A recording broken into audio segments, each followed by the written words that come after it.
Hi. ഇന്നെല്ലാവരുടെ മുമ്പിൽ വന്നിരിക്കുന്നത് ഒരു ഹെൽപ്പ് ചോദിക്കാനാണ്.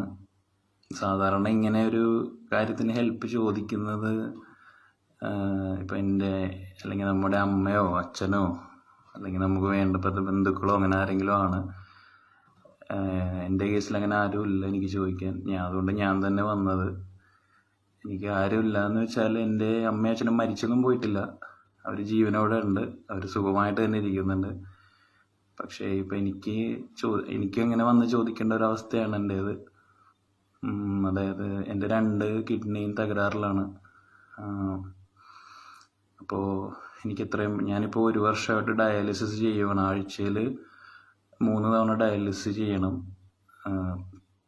എനിക്കറിയില്ല നിങ്ങൾക്കൊക്കെ ഡയാലിസിസിനെ കുറിച്ച് എന്തെങ്കിലും അറിയുമോ എന്നുള്ളത്. അത് എത്രമാത്രം പെയിൻഫുള്ളാണ്, ശാരീരികമായും മാനസികമായും നമ്മൾ എത്രയും തളർത്തും എന്നുള്ളത് നിങ്ങളുടെ ആരുടെയെങ്കിലും ബന്ധുക്കൾക്ക് ഉണ്ടോ, അങ്ങനെ ആരെങ്കിലും ചെയ്യുന്നുണ്ടോ എന്ന് എനിക്കറിയില്ല. അവരോട് ചോദിച്ചാൽ. അപ്പോൾ ഞാൻ പറയാം എന്തുകൊണ്ടാണ് എൻ്റെ അച്ഛനും അമ്മയും ജീവനോട് ഉണ്ടായിട്ടും ഇപ്പോൾ എനിക്കിങ്ങനെ ഒറ്റയ്ക്ക് ഇത് വന്ന് ചോദിക്കേണ്ട അവസ്ഥ വന്നത്. മെഡിക്കൽ ട്രസ്റ്റ് ഹോസ്പിറ്റലിലാണ് ഞാനിപ്പോൾ ഡയാലിസിസ് ചെയ്തുകൊണ്ടിരിക്കുന്നത്. എനിക്ക് ജോലിയും അതിൻ്റെ കൂടെ ചെയ്യേണ്ട ഒരവസ്ഥയാണ്. കാര്യം പിന്നെ സഹായിക്കാൻ ആരുമില്ല. പിന്നെ എനിക്ക് കുറച്ച് മെൻ്റൽ സപ്പോർട്ട് തരുന്ന എൻ്റെ ഫ്രണ്ട്സ് ഉണ്ട്. പിന്നെ അവരാൽ കഴിയുന്ന രീതിയിൽ എന്നെ സഹായിക്കാറുണ്ട്. എനിക്ക് രാത്രി കോംപ്ലിക്കേഷൻസ് ഒക്കെ ഉണ്ടാകുമ്പോൾ അവർ ഓടി എത്താറുണ്ട് വീട്ടിലേക്ക്. അവരേ ഉള്ളൂ എനിക്ക്. പിന്നെ അപ്പോൾ അവരുടെ കുറച്ച് നിർബന്ധത്തിന് വഴങ്ങി എൻ്റെ അച്ഛൻ എന്നെ സഹായിച്ചായിരുന്നു, കുറച്ച് പൈസ തന്ന്. ഞാൻ അതും പറയുന്നു, എന്നെ സഹായിച്ചിട്ടുണ്ടായിരുന്നു. ഇപ്പോൾ അറിയാമല്ലോ, ഞാൻ അങ്ങനെ സെക്കൻഡ് ഹാൻഡായിട്ടൊരു വണ്ടി വാങ്ങി. കാര്യം ഒറ്റയ്ക്ക് ഡയാലിസിന്, നിങ്ങൾക്ക് എത്ര പേർക്ക് അറിയാമെന്ന് അറിയില്ല, ഒറ്റയ്ക്ക് ഡയാലിസിന് തിരുവനന്തപുരത്ത് നിന്ന് പോയ ഒരു പയ്യൻ, അവൻ ബൈക്ക് ആക്സിഡൻ്റ് ആയി അൺകോൺഷ്യസ് റോഡിൽ വീണ് പോലീസുകാരാണ് അവനെ രക്ഷിച്ചത്. എന്നിട്ട് അവനെ കൊണ്ടുപോയി ഹോസ്പിറ്റലിലേക്ക് അഡ്മിറ്റ് ചെയ്തു. സോ ഒറ്റയ്ക്ക് പോകുന്നതിന് ഞാനും അങ്ങനെ ബൈക്കിന് പോകാറുണ്ട്. എനിക്ക് പലപ്പോഴും റോഡിൽ വെച്ച് ഒരു പ്രാവശ്യം ഒരു ആക്സിഡൻറ്റ് സംഭവിച്ചിട്ടുണ്ടായിരുന്നു. അതായത് എൻ്റെ കയ്യിലാണ് ഡയാലിസിസ് ചെയ്യുന്നത്. അപ്പോൾ കൈ കണ്ടാൽ അറിയാമായിരിക്കും. അപ്പോൾ ഞാൻ ഫുൾ സ്ലീവ് ആയിരുന്നിട്ടിരുന്നു. അപ്പോൾ എൻ്റെ വണ്ടി പോയി വേറൊരു വണ്ടിയിൽ മുട്ടി. അപ്പോൾ പുള്ളിക്ക് അറിയില്ല, പുള്ളിയുടെ പുതിയ വണ്ടിയായിരുന്നു. കാര്യം എനിക്ക് ബ്രേക്ക് പിടിക്കാൻ പറ്റില്ല, എൻ്റെ കൈ ഇങ്ങനെ ബുദ്ധിമുട്ടായതുകൊണ്ട്. പുള്ളി ഇറങ്ങിയ വഴി എൻ്റെ മുഖത്ത് നോക്കി ഒറ്റടി തന്നു. എനിക്കൊന്നും പറയാൻ പറ്റി, ഞാൻ എന്തെങ്കിലും പറയുന്നതിന് മുൻപേ. അപ്പോൾ പിന്നീട് ഞാൻ ഇത് കാര്യം പറഞ്ഞു. പുള്ളി അപ്പോൾ പുള്ളിയുടെ പുതിയ വണ്ടിയിൽ ചെന്ന് മുട്ടീൻ്റെ ദേഷ്യത്തിൽ അടിച്ചതാണ്. പറഞ്ഞിട്ട് കാര്യമില്ല. അപ്പം അതെൻ്റെ തെറ്റാണ്. എനിക്ക് വേറെ ഓപ്ഷനില്ല. എനിക്ക് ഒറ്റയ്ക്ക് തന്നെ ഡയാലിസിന് പോവുക വരികയെന്നുള്ളത്.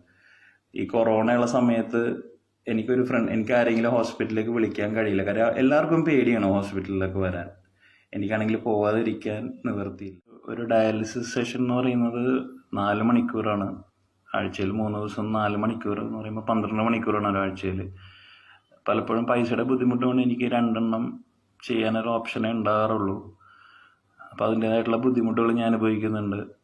ഇപ്പോൾ എനിക്ക് തിരിച്ച് വീടെത്തിയാലും ഇപ്പം എൻ്റെ ഡ്രസ്സ് വാഷ് ചെയ്യാനോ അല്ലെങ്കിൽ വീട് ക്ലീൻ ആക്കാനോ കുക്കിംഗ് എല്ലാം എനിക്ക് തന്നെ ഒറ്റയ്ക്ക് ചെയ്യേണ്ട അവസ്ഥയാണ്. എൻ്റെ അവസ്ഥയാണത്.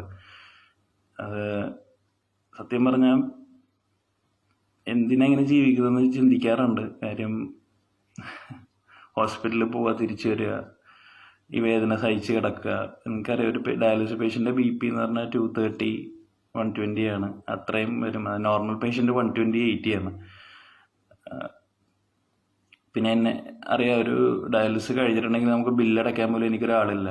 അവിടെ പലരും 4 മണിക്കൂർ അവിടെ വെയിറ്റ് ചെയ്യാൻ വരെ ബൈസ്റ്റാൻഡേഴ്സ് ഉണ്ടാകാറുണ്ട്. പക്ഷെ ഞാൻ ഒറ്റയ്ക്ക് പോയാണ് ഡയാലിസിസ് ചെയ്യുന്നത്. അപ്പോൾ ഞാൻ നേരത്തെ പറഞ്ഞ പോലെ ഞാൻ ഒരു പൊട്ടിമുളച്ചുണ്ടായ ഒരാളല്ല. എനിക്ക് ഒരു അച്ഛനും അമ്മയുണ്ട്. അവരെക്കുറിച്ച് പറയാനാണെങ്കിൽ എൻ്റെ അച്ഛൻ പുള്ളി ഒരു 4ാമത്തെ ഒരു വിവാഹത്തിന് സ്കോപ്പ് ഉണ്ടോ എന്ന് അന്വേഷിച്ച് നടക്കുന്ന ഒരാളും. പിന്നെ എൻ്റെ അമ്മയാണെങ്കിൽ അമ്മയുടെ ബോയ് ഫ്രണ്ടിൻ്റെ കൂടെ ഹാപ്പിയാണ്. അമ്മയുടെ ബോയ് ഫ്രണ്ട് എന്ന് പറഞ്ഞാൽ എന്നെ 2 വയസ്സിന് മൂത്തേ ഉള്ളൂ. So she is very happy. Okay. അപ്പോൾ എൻ്റെ അച്ഛനും അമ്മയെന്ന് വെച്ചിട്ടുണ്ടെങ്കിൽ എൻ്റെ അമ്മ എന്നെ 8 വയസ്സിൽ ഉപേക്ഷിച്ചതാണ്. എൻ്റെ അനിയന് 4 വയസ്സും എനിക്ക് 8 വയസ്സുള്ളപ്പോൾ. സോ 8 വയസ്സുള്ള ഒരമ്മ ഓടിപ്പോകണമെങ്കിൽ 8 വയസ്സുകാരൻ മകൻ എന്ത് തെറ്റ് ചെയ്തിട്ടാണ് അമ്മ ഓടിപ്പോകേണ്ട ആവശ്യമില്ലല്ലോ. മക്കള് കാര്യം അച്ഛനമ്മമാർ വിട്ടുപോകുന്ന അവസ്ഥകളുണ്ട്. പക്ഷെ 8 വയസ്സുകാരൻ എന്ത് ചെയ്തു? അല്ലെങ്കിൽ എൻ്റെ 4 വയസ്സുള്ള അനിയനൊന്നും ചെയ്തിട്ടില്ല. അവരൊക്കെ അവരുടെ ലൈഫ് തിരഞ്ഞു പോയവരാണ്. 22 വർഷം കഴിഞ്ഞ് എന്നെ വന്ന് അവർ വീണ്ടും ഉപദ്രവിച്ചിട്ടുണ്ട്. ഇപ്പോൾ അവർ ഹാപ്പി ആയിട്ട് ജീവിച്ചോട്ടെ, എനിക്കതിൽ കുഴപ്പമില്ല. കാര്യം എനിക്ക് ഇതിൻ്റെ ചിലവ്, ഡയാലിസിൻ്റെ ചിലവ് എന്ന് പറഞ്ഞാൽ 25 ലക്ഷം രൂപകളാണ്. അതെനിക്ക് ഒറ്റയ്ക്ക് ചെയ്യാൻ പറ്റില്ല. എനിക്ക് നിങ്ങളുടെയൊക്കെ സഹായം വേണം. കാര്യം എൻ്റെ അച്ഛനമ്മയിൽ നിന്ന് ഞാൻ ഒന്നും പ്രതീക്ഷിക്കുന്നില്ല. കാര്യം ഞാൻ പഠിച്ചത് saint John De Britto school fort കൊച്ചിയിലാണ്. പലപ്പോഴും എൻ്റെ കൂടെയുള്ള എൻ്റെ ഫ്രണ്ട്സിനെ വരെ അറിയായിരിക്കും. അവർ ഒരു പ്രാവശ്യം പോലും പ്രോഗ്രസ് കാർഡ് സൈൻ ചെയ്യാൻ എൻ്റെ അച്ഛനെയോ അമ്മയോ കണ്ടിട്ടില്ല. എൻ്റെ അമ്മയ്ക്ക് എന്നെ പഠിപ്പിച്ച ഒരു ടീച്ചേഴ്സിൻ്റെ പേരറിയില്ല. എൻ്റെ അച്ഛന് ഞാൻ ഏത് കോഴ്സ് പഠിച്ചിട്ടുണ്ടെന്ന് അറിയില്ല. എൻ്റെ ബ്ലഡ് ഗ്രൂപ്പ് എന്താണെന്ന് അറിയില്ല. ഞാൻ പഠിച്ച കോളേജ് ഏതാണെന്ന് അറിയില്ല. ഞാൻ പഠിച്ച ഞാൻ ചെയ്ത ജോലി സ്ഥലങ്ങളിൽ ഇതൊന്നും അവർക്കറിയില്ല. അവർക്ക് അന്വേഷിക്കാൻ പറ്റിയിട്ടില്ല. അതൊന്നും കുഴപ്പമില്ല. അവരങ്ങനെ സുഖമായിട്ട് ജീവിക്കട്ടെ, നല്ലത് വരട്ടെ അല്ലേ.